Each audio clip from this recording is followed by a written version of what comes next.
સાવરકુંડલા શહેરમાં આવેલું છે રાધાકૃષ્ણનું મંદિર, જે 250 વર્ષ જૂનું છે.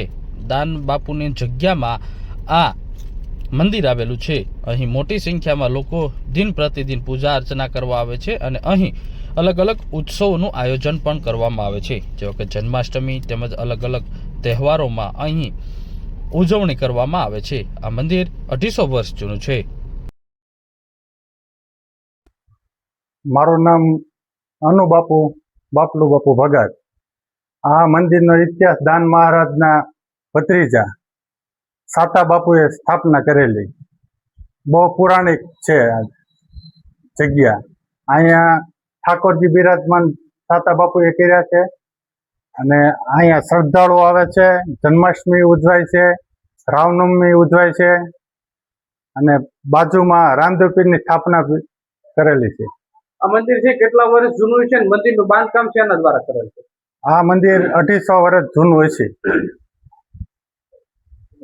અને જૂનું બાંધકામ છે આ બધું. સાવરકુંડલા શહેરમાં નાવલી નદીના કિનારા પાસે આ રાધાકૃષ્ણનું મંદિર આવેલું છે. આ મંદિર ઐતિહાસિક અને પૌરાણિક માનવામાં આવે છે. આજથી વર્ષો પહેલા દાના ભગત અહીં હતા, જે સમયે આ મંદિર બાંધવામાં આવ્યું છે અને આજે મોટી સંખ્યામાં લોકો અહીં પૂજા અર્ચના કરવા માટે આવે છે. આ એક ઐતિહાસિક અને પૌરાણિક મંદિર છે.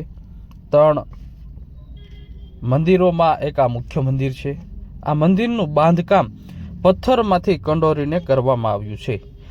અલગ અલગ ડિઝાઇનો પથ્થરની કોતરણી કરી અને કરવામાં આવી છે અને આજે આ મંદિર આબેહૂબ તૈયાર છે.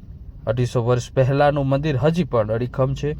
રાધાકૃષ્ણજી અહીં બિરાજમાન છે. સાથે જ આ મંદિરની બાજુમાં રામદેવ પીરજીનું મંદિર પણ આવેલું છે.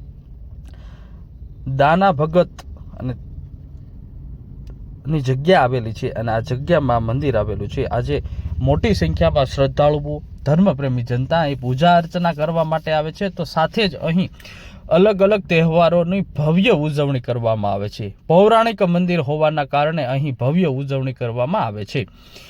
મોટી સંખ્યામાં લોકો અહીં જન્માષ્ટમીની ઉજવણીમાં આવે છે અને ભવ્ય રીતે ઉજવણી કરવામાં આવે છે. આ પૌરાણિક મંદિર છે. અહીં મૂર્તિ કાળા કલરની છે, જેથી અહીં મોટી સંખ્યામાં લોકો પૂજા અર્ચના કરવા માટે આવે છે અને આજે સાવરકુંડલા શહેરનું ઐતિહાસિક અને પૌરાણિક મંદિરમાં સૌથી વધુ લોકો અહીં પૂજા અર્ચના કરવા માટે આવે છે.